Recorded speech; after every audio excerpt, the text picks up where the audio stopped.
ভাই, কি করলেন আপনি? সামান্য কটা মুড়ি এনে আমার মুখে ফেলে দিলেন।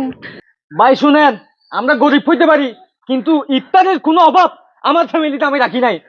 আমার ফ্যামিলিতে কত রকমের আইটেম দিয়ে যে আমরা ইফতার করি সেটা তো আপনারা জানেন না।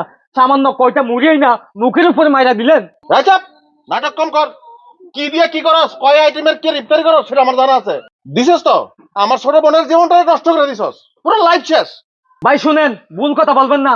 আপনার বোনকে আমি ভালোবেসে বিয়ে করছি, সেও আমাকে ভালোবেসে বিয়ে করছে। আপনি তাদের জিগায় দেখেন তার আমি কতটুকু সুখে রাখছি। আর ভাইয়া শুনেন, আমার জীবন নিয়ে আপনার থেকে চিন্তা করতে হবে না।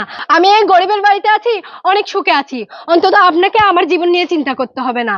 আর ভাই শুনেন, আপনার টাকা পয়সা আছে ঠিকই, কিন্তু আল্লাহ আপনাকে মনটা দেয় নাই, যার কারণে আপনি 2 টাকার মুড়ি নিয়ে রমজান মাসে মুখের উপর ছুড়ে মারছেন।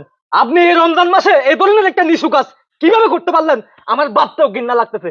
আপনার এই 2 টাকার মুড়ি নিয়ে আপনারা বড় লোক না, সুন্দর করে চলে যান। আমাদের বাসায় আসতে হবে না, আমাদেরকে এই 2 টাকার মুড়ি না দিতে হবে না। আমরা খুব ভালো আছি, আমরা সুখে আছি।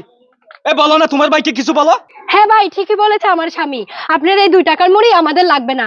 আপনার মুড়ি নিয়ে আপনি চলে যান। সাবির, তুমি তাড়াতাড়ি এখান থেকে চলো। তুমি কি এখানে আমাকে অপমান করার জন্য আনছো? হ্যাঁ, এখনই চলো এখান থেকে। দেখ রশনি, তুই এটা ভুল করছিস। তুই আমাকে ও তোর ভাবিকে অপমান করছিস। আরে আমি তোর ভাই, আমি তোর বড় ভাই। তুই আমার মুখে মুখে তর্ক করতে পারিস না। আমি যা করেছি তোর ভালোর জন্য করেছি, আর আমি যা বলেছি তোর ভালোর জন্য বলেছিলাম। তুই আমাকে বুঝতে পারলি না। কথা আছে, যার জন্য করি চোরি সেই বলে চোর। ঠিক আছে, তোর ভাবিকে নিয়ে আমি এখান থেকে চলে যাচ্ছি। তোর মতো বোন আমার আর দরকার নাই, চলো। চলো। 2 টাকার মুড়ি নিয়ে বড় বড় কথা বলছেন। ঠিক আছে ঠিক আছে, আপনার মতো ভাই আমার দরকার নেই।